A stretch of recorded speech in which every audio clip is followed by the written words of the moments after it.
The scripture reading for today comes from Ecclesiastes 12, 9 through 14. Besides being wise, the preacher also taught the people knowledge, weighing and studying and arranging many proverbs with great care. The preacher sought to find words of delight, and uprightly he wrote words of truth. The words of the wise are like goads, and like nails firmly fixed are the collected sayings. They are given by one shepherd. My son, beware of anything beyond these. Of making many books there is no end, and much study is a weariness of the flesh. The end of the matter all has been heard. Fear God and keep his commandments, for this is the whole duty of man. For God will bring every deed into judgment with every secret thing, whether good or evil. This is the word of the Lord. All right, please be seated.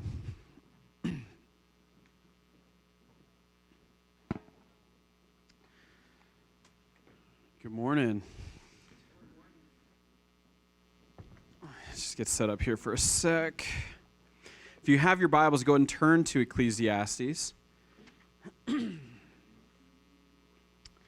A couple just business matters, I guess, before we get started. A couple reminders. Number one, we sent out giving statements in January. If you are giving to Sola Church and you didn't get a giving statement, please let me know. We sent those to everybody over email. If you didn't get that, if you need that, if you're waiting for that, please let me know. We can get that to you right away.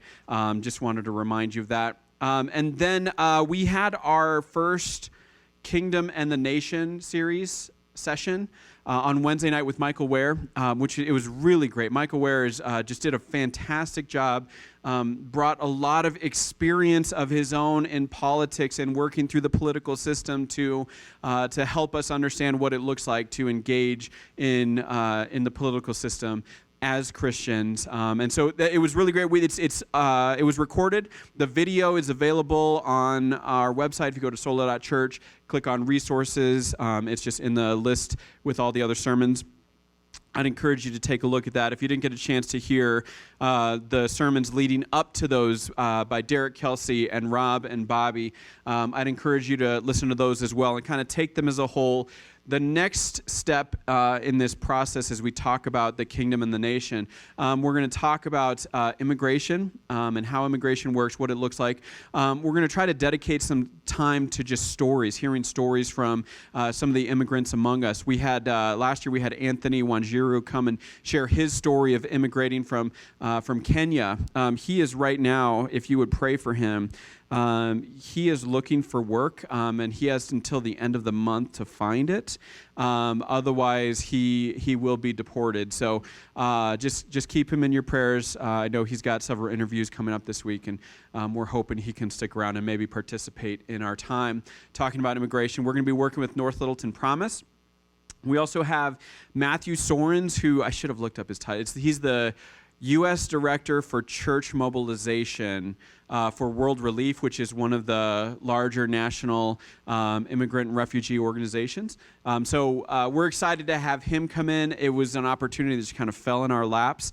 He's here in town doing a bunch of other sessions on Thursday and Friday, and North Littleton Promise was helping to organize all of those sessions, and Matthew Sorens just told them, hey, I'm going to be there on a Sunday. Is there any church that would like me to come preach for them? And so North Littleton Promise asked us if we'd be interested, and we absolutely said yes, because he's a great voice. If you haven't read his book, it's called Welcoming the Stranger by Matt Sorens and Jenny Yang. I'd encourage you to pick that up. And then we'll be talking about poverty after that, and how poverty works, what systems are in place that help to alleviate, or sometimes in some cases help to systematize poverty.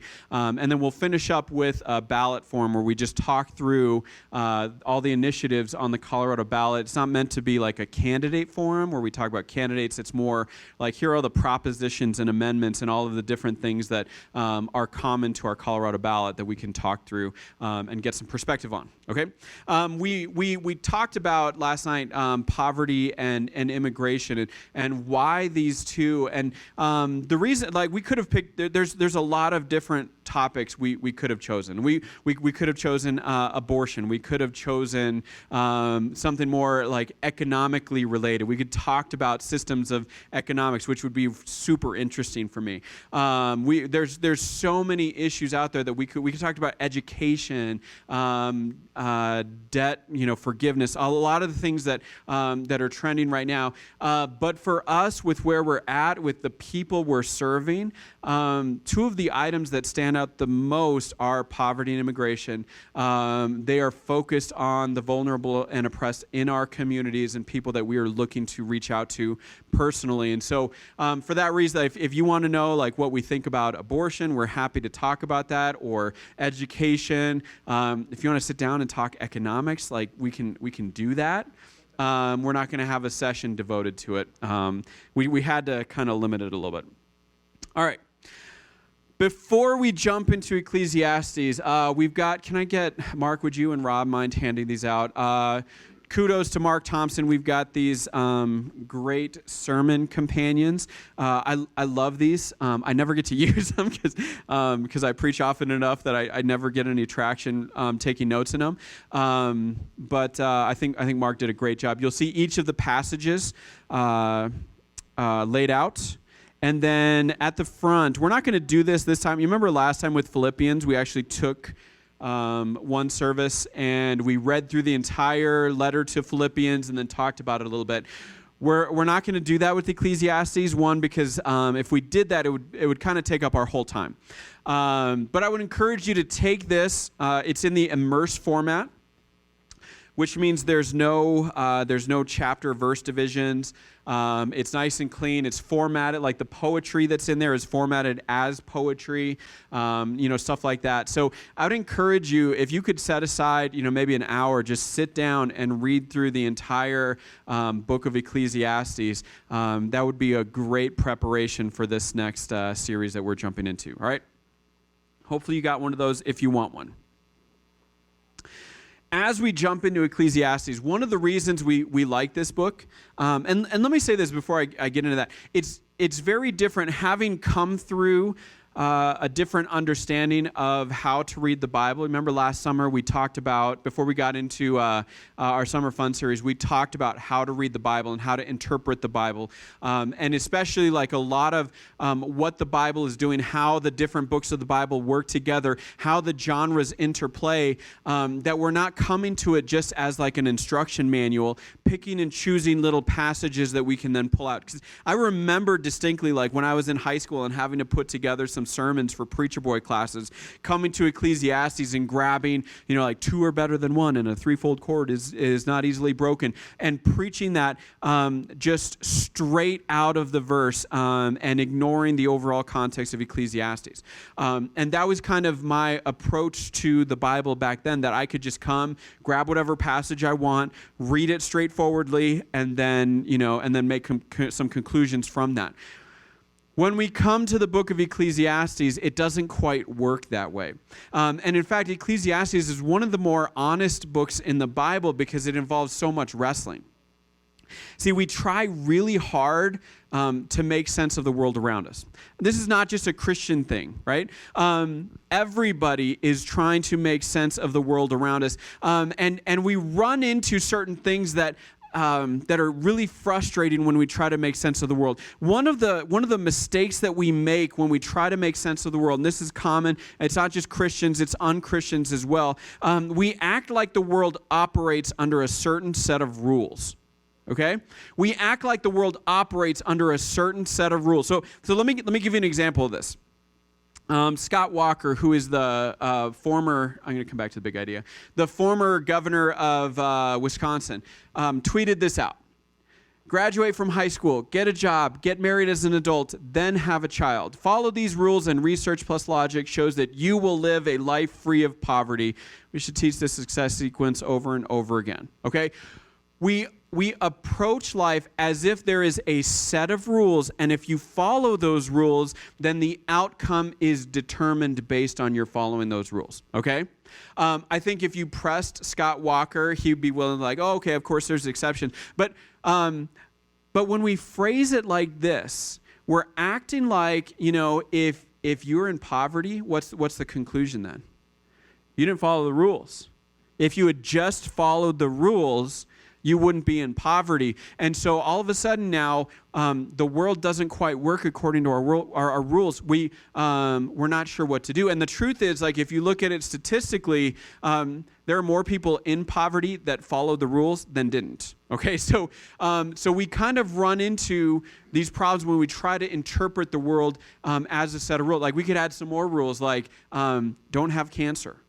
Don't have a child with a debilitating disease. Don't lose your job when the economy tanks because of all the bankers that bet too high on mortgage subsidies and all of that, right? Like there's all of these extra rules that we end up having to add. And the reality is you cannot predict the outcome.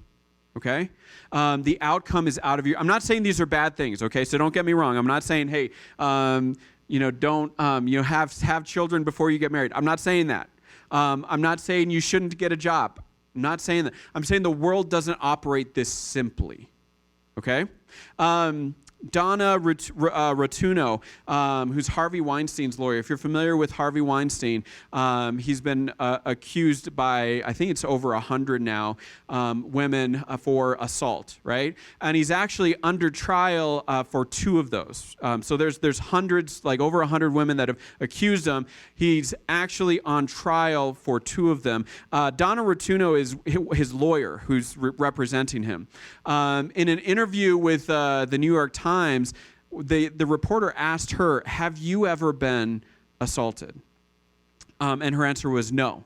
And there was this long pause, and then she added, because I would never put myself in that position. And you should listen to the interview, because it's just like the reporter asked the question, she answered it no, and could have left it there. Because there's this long pause, and then she just had to insert, because I would never put myself in that position. And you just hear, like, there's another pause, and then the reporter's like, wait. It's like we act like the world operates under this certain set of rules, and if you obey all the rules, then you can save yourself from these kinds of dangers, right? As if if you were assaulted, then you weren't following. You put yourself in that position, and if you just would have acted differently, you could have avoided that situation. We act like the world operates under a certain set of rules, and all of a sudden we find out that, man, it doesn't. And the problem is there's some people that, like, the rules worked for them, and so it's easy to look at them and think, oh, maybe the rules do work, and they think the rules work, and then we run into these situations where the rules just break down. The second problem we have when we try to make sense of the world is we tend to find our identity in our pursuit for meaning, okay? We tend to find our identity in our pursuit for meaning. And our culture tells us we're supposed to find meaning in fame, in fortune, in a legacy, in family. Like there's all of these different things that we're supposed to be finding our legacy in, our sense of meaning in, and we place our identity in those things. We place our identity in making a lot of money, right? And Ecclesiastes comes along and just burst that bubble by saying, listen, doesn't matter how much money you have, you're still going to die. Steve Jobs was one of the richest men who's ever lived, and he could not beat prostate cancer. Like, this is one of the reasons why, like, I believe that we don't have a cure for cancer, because if we did, I think Steve Jobs would be able to buy it, right? One of the richest, most powerful, famous men in the world could not save himself from prostate cancer. All of what did that fame and fortune do to protect him? Kobe Bryant, I mean, this is a really recent one, was killed in a helicopter crash. And if you're wondering, like I was wondering, why is he flying in helicopters all over the place, right? He did an interview where the reporter asked him that, like, why do you use helicopters? He would use helicopters every day. He would go in the morning to practice and work out and do all his training and stuff, and then he would take his helicopter back. And what he told the reporter was, what I found was, if I had to sit in LA traffic, I could not be present for my children. Like those two things just didn't work. And so he used the means that were available to him so that he could be the one that picks his kids up from school, that is at their programs, at their games. Like he could be a present father. And so the irony of it is that this method of being a good father all of a sudden now turns around and is the method by which he and his daughter die. All of the fame and fortune couldn't, and this is not a condemnation of what Kobe was doing. It's just saying like you can invest all your effort in being the best dad you can, and ultimately you don't have the control. We like to think we have the control. Our culture looks for meaning and fame, legacy, fortune, family, all of these different things. And then what we find is we come up empty. I was telling my kids, we were watching the Grammys the other week, a couple weeks ago, and Billie Eilish won like 5 Grammys. And if you watched her, once she got to the 5th Grammy, which was I think it was for Best Album, you can see like the camera is on all of the nominees, right, as they're getting ready to announce it, and she starts mouthing, "Please don't be me, please don't be me." This is her first. She also won Best New Artist, and there's this sense of if I win all this now, where am I going to go from here? Like the tyranny of success. And Billie Eilish just released a new song called "Everything I Wanted," and it says, "I had a dream, I got everything I wanted, not what you'd think, and if I'm being honest, it might have been a nightmare to anyone who might care." We have this idea that if I accomplish all my goals, if I achieve fame, if I'm successful in my career, if I do all of this, then I'll find my meaning. And then here comes this person who at the age of like 18, she's 18, right? Has broken onto the music scene and set all these records and won 5 Grammys at her first Grammy Awards. And she's coming back with a song that says, I had a dream that I got everything I wanted, and actually kind of turned out to be a nightmare. Because now she can't go anywhere anymore. Like there's a distance between the friendships that she had. There's this tyranny of success, which like we listened to AJR, one of my kids' favorite bands, and their album Neo Theater, which is like their 3rd album. It's all about like I don't like we were so successful with that other album. I don't know how we're gonna keep this up.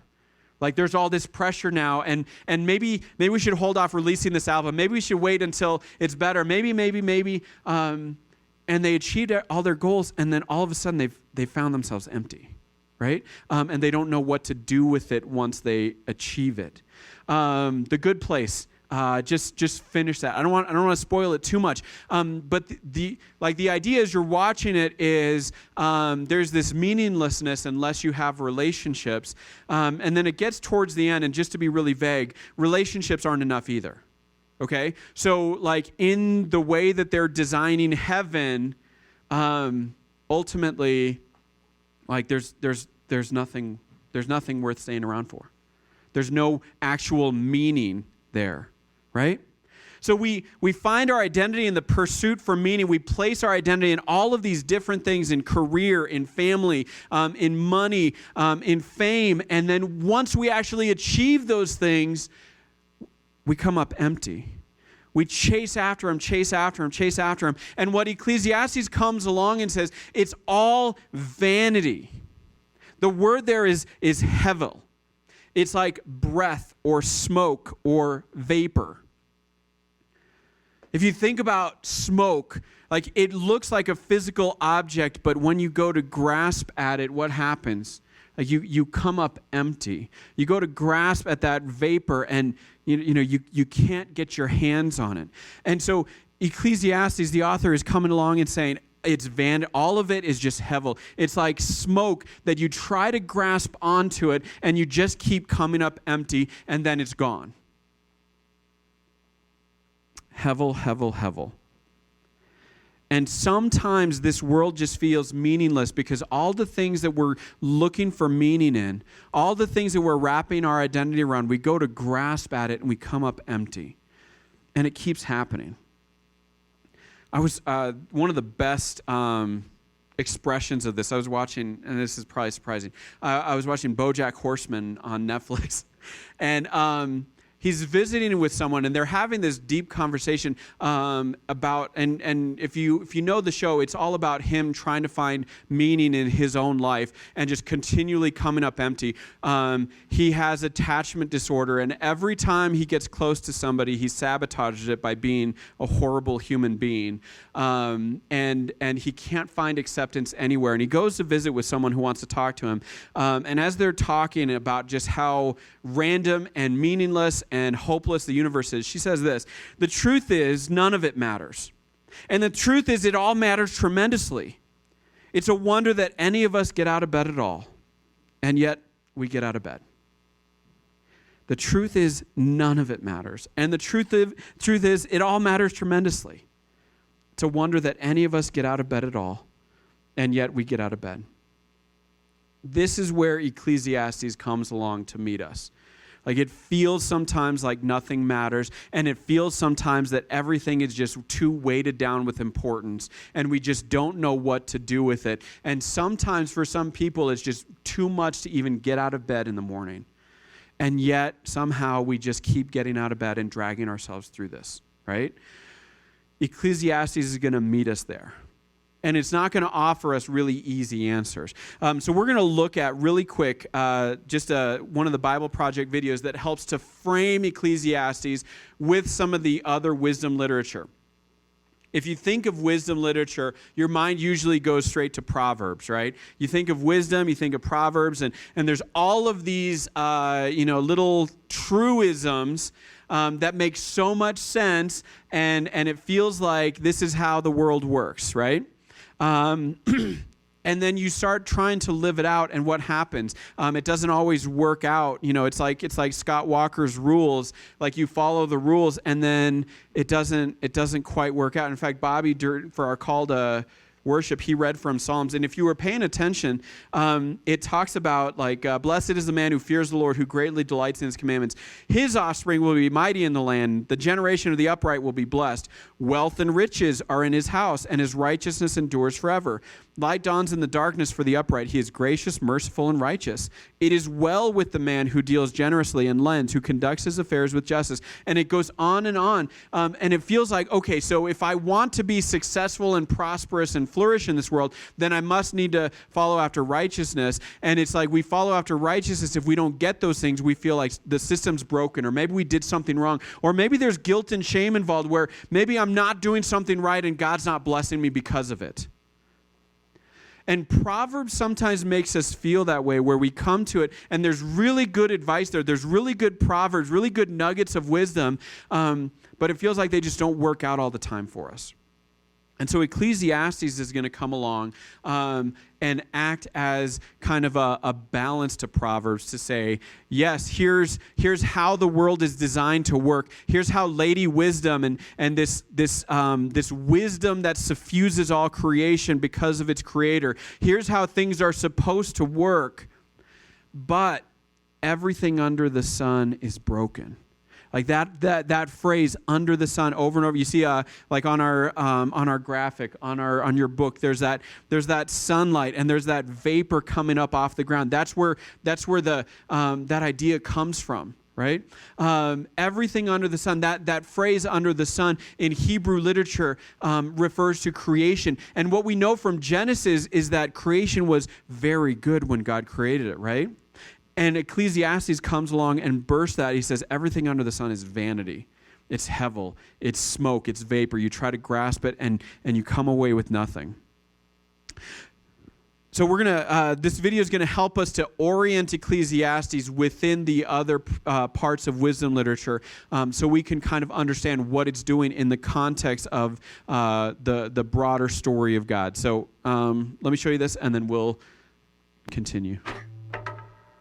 We're exploring 3 books in the Bible known as the wisdom literature: Proverbs, Ecclesiastes, and Job. And they're all asking the question, what does it mean to live well in this world? So we've looked at Proverbs, who you could think of as a bright young teacher. She's all about pursuing wisdom, an attribute of God that's woven into reality. And she's optimistic that if you use wisdom, you will build a successful life. But then we come to Ecclesiastes, who's more like this sharp, middle-aged critic. And he says, You think using wisdom will bring you success. You'd better think again, because life here under the sun is meaningless. And that's a phrase he uses a lot in this book. but to understand this book, we have to realize first that we're hearing two voices. So first there's the teacher, and we've been calling him the critic. He's the main voice in the book. But he is introduced to us by another figure, the author. And he's the one who's collected the critic's words and then at the end of the book summarizes everything and gets the final word. So why does the author want us to hear from the critic? Well, he wants to turn your view of the world upside down, and he's going to let the critic explore three really disturbing things about the world. And we should warn you, these are pretty intense. Yeah, so the first is the march of time, or as the critic says, Generations come and generations go, but the earth, it's been here long before us and will be long after. No one remembers people from long ago, and all the people yet to come, they too will be forgotten by those who come after them. So, on a cosmic scale, you and I, we are just a blip. Stars are born, and then they die and form planets which orbit new stars, and those planets, they change over time and eventually burn up. And amidst this cosmic backdrop, my entire existence is like a blink in time. Which leads to the critic's second disturbing observation, that we are all going to die. Humans face the same fate as the animals, death. All people, the righteous and the wicked, the good and the bad, those who offer sacrifices to God and those who do not, they all share the same destiny. All this activity and madness, then we all join the dead. Man, this book is depressing. And so is the final disturbing thing for the critic, and that is life's random nature. So in Proverbs, life isn't random. There's a clear cause and effect relationship between doing the right thing and being rewarded. But the fact is that life doesn't always work that way. The critic has observed a glitch in the system. He calls it chance, or in his words, The race doesn't always go to the swift, or the battle to the strong, nor does food always come to the wise, or wealth to the brilliant, or favor to the educated.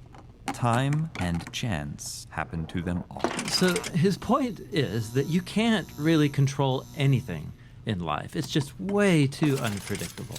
So if I want to master life, Then you're setting yourself up for a fall. Now, throughout the book, the critic uses a metaphor to tie together all of these disturbing ideas. Nearly 40 times he says that everything in life is hevel. It's a Hebrew word that means smoke or vapor. Like smoke, life is beautiful and mysterious. it takes one shape, and before you know it, it takes a new shape. And smoke looks solid, but try and grab it, it'll slip right through your fingers. And when you're stuck in the thick of it, like fog, it's impossible to see clearly. Now, our modern translations have lost the metaphor, and they usually translate hevel as meaningless.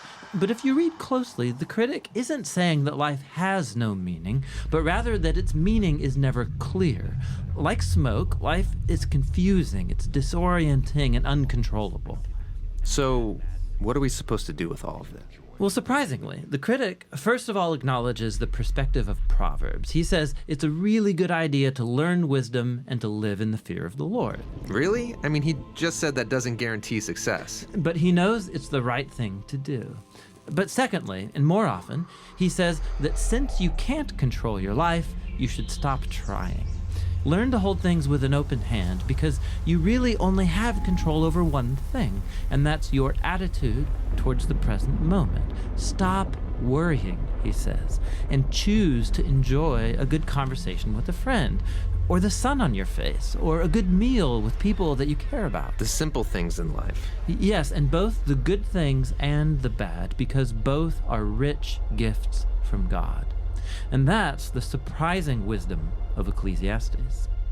Listening to the critic is painful and can lead you into some dark places. And that's why the author speaks up at the end of the book. He doesn't want you to lose hope. He wants to make you humble. into someone who trusts that life has meaning even when you can't make sense of it, that one day God will clear the hevel and bring his justice on all that we've done. And so he tells us that the proper response to all of this is to fear the Lord and keep his commandments. And that's the book of Ecclesiastes. Now, there's one more voice in the Bible's wisdom literature, and that's the book of Job. And he will bring us the final, much-needed perspective on our journey into wisdom.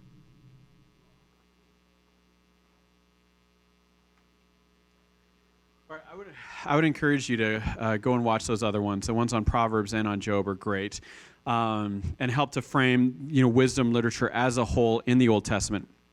But I want to go ahead and take a minute or two and just get us ready to jump into this book. So kind of give you some things that you can expect. So first off, what are we going to find when we get into there? So the genre of Ecclesiastes is kind of hard to nail down because he's kind of all over the place. There's stories, there's proverbs, there's stuff like that. The genre is going to be framed wisdom autobiography. Framed wisdom autobiography. I can't even say it right. But like you said, there is an author who's going to introduce the teacher or the critic, or the Hebrew word there's the kohelet.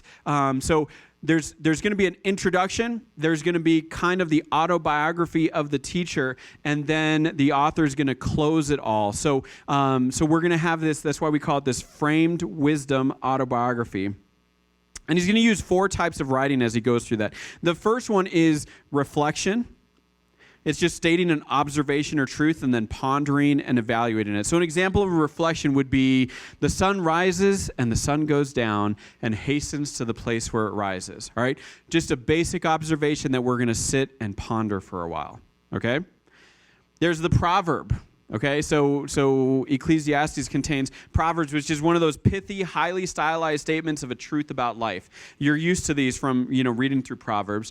A good name is better than precious ointment, and the day of death than the day of birth. Okay, just a highly stylized statement of a truth about life that we're meant to go away and ponder for a little bit.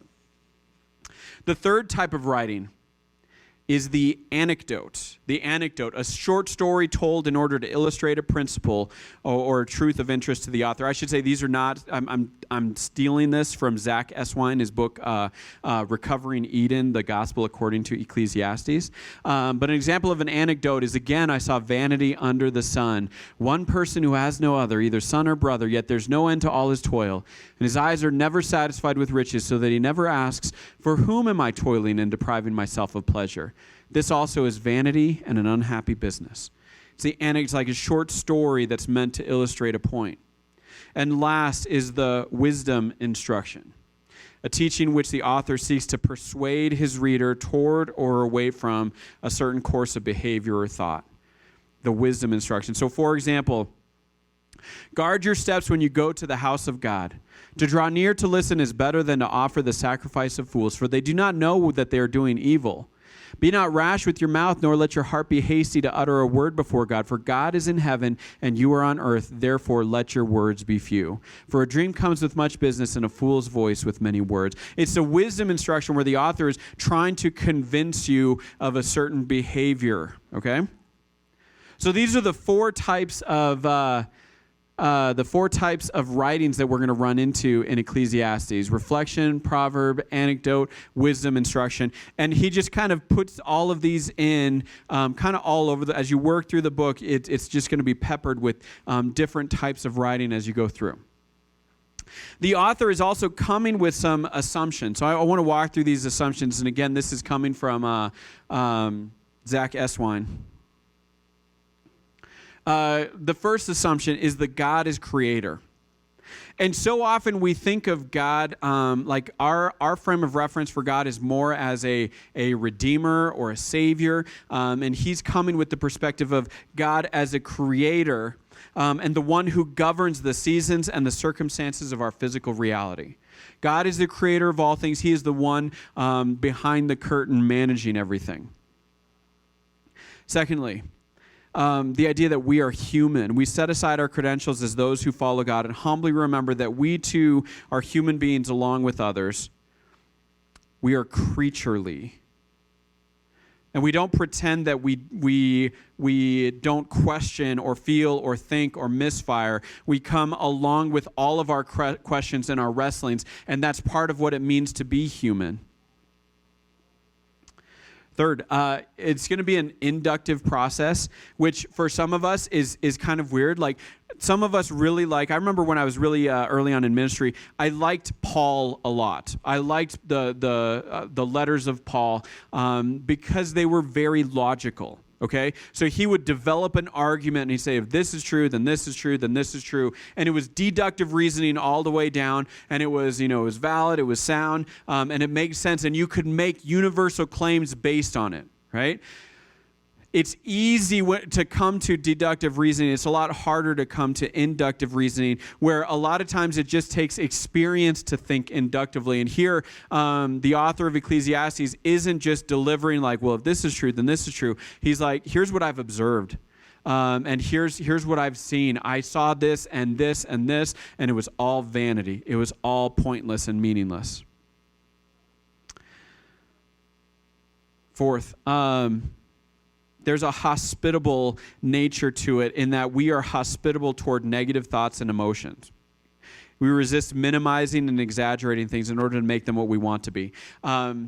It's very easy for us when people are wrestling or struggling or confused to offer platitudes, to offer deductive reasoning, to offer simple truth statements. And a lot of times what we're trying to do is we're trying to banish negative thoughts. We're trying to avoid negative thoughts. And Ecclesiastes is saying we're hospitable to those. They can come right in and be at home, and we're going to sit with them for a while. We're not going to offer easy answers to them. We're going to acknowledge the fact that sometimes the world doesn't make sense. It's poetic. When you look through it, it fits really well with the other books of poetry.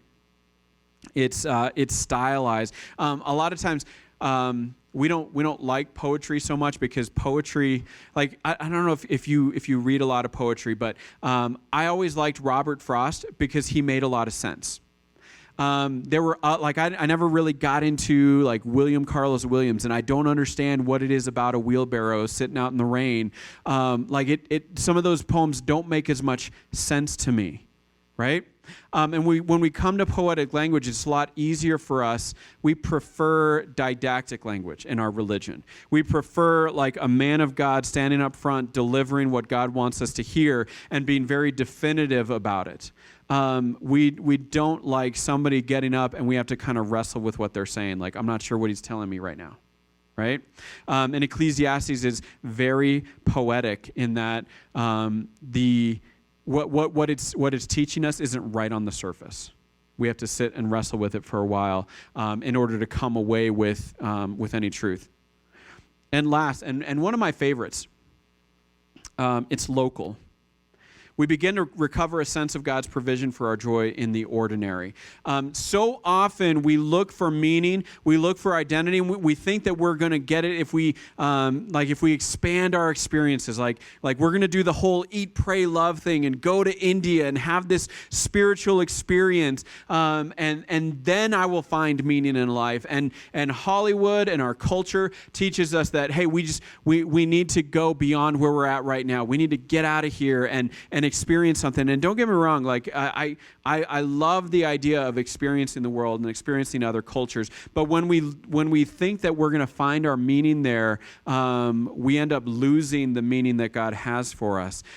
So often in Ecclesiastes, we're going to see, hey, it's good to work with your hands. It's good to enjoy a meal. It's good to be together with your family. Like these very simple things. And Zach Eswine in his book, Recovering Eden, he talks about the song, Turn Your Eyes Upon Jesus, which if you grew up, singing out of the hymnal, you probably remember, turn your eyes upon Jesus. I'm not going to sing it. Look full in his wonderful face. And what? And the things of earth will grow strangely dim in the light of his glory and grace. And what Eswine is saying, based on Ecclesiastes, is actually it's the other way around. Okay? The things of earth will all of a sudden be imbued with new meaning because you are seeing them now in the light of a good creator who loves you and wants you to enjoy those things. Right? It's not that all of a sudden, like, I have this monk-like existence where I don't experience joy and enjoyment in food and family and laughter and all of these things. It's that all of a sudden they have a new meaning because they are meant to direct me back to a good God who loves me, who has said, like, I want you to enjoy these things. Turn your eyes upon Jesus, look full in his wonderful face, and the things of earth will actually gain new meaning in the light of his glory and grace. You will actually be more able to enjoy them. They will be more profound to you. We are not looking for this ethereal spiritual existence where we're going to go away and kind of live away from all of God's good gifts that he's put in this creation. It's that God is making them good for us and wants us to enjoy them. That's where we're going in Ecclesiastes. I'm really excited about it. The big idea, Toth, would you mind going back to that big idea slide? I don't want to skip all the way back to it. I put it in the wrong order. We learn to believe that there's nothing better than to have a place to inhabit, a thing to do in that place, and some people in that place to share it with. This is what we get from Ecclesiastes. Our culture is going to tell us, hey, you need bigger experiences. You need more money. You need a job that fits all of your passions and goals, and otherwise you can't be satisfied, right? Are you doing what you are passionate about? And I feel like I want to be a teacher again. And right now, that's not and so it's very easy for me to watch all these movies that tell me that if you're not doing what you're really passionate about, you can't really be satisfied in your life. And I should sacrifice my family's well-being to go do what I love, right? And maybe that's worked out for you, but that's not everybody's experience, right? We learn to believe that there's nothing better than to have a place to inhabit, a thing to do in that place, and some people in that place to share it with. These are earthy things. They are local things. They are things that God has given us because he loves us for our good and his glory. That's where we're going in Ecclesiastes. It's going to remind us that, hey, we don't have all the answers, and it's okay to struggle through that. But ultimately, we come back to the truths that God is a good God who wants us to enjoy what he's created and the people that he's placed us together with. So we're going to go back and be reminded. See, at the end of Ecclesiastes, it says that one day God will come and judge all things. And in the video, they talked about one day all that hevel will be cleared. God is going to clear out all of the smoke and the uncertainty and the feelings of meaninglessness. All of that's going to be cleared away. And we have confidence that it's going to be cleared away because Jesus died and rose again on our behalf. Right? Because Jesus has been given all authority and he's promised to return and restore justice and clear out all the hevel. And so we go back and we take very earthy things, bread and wine or juice, and we eat them as a reminder that God is at work and he's going to come back and clear out all of that worthlessness, that meaninglessness, all the hevel. So let's pray. We'll take the bread and the cup and then we'll continue the service.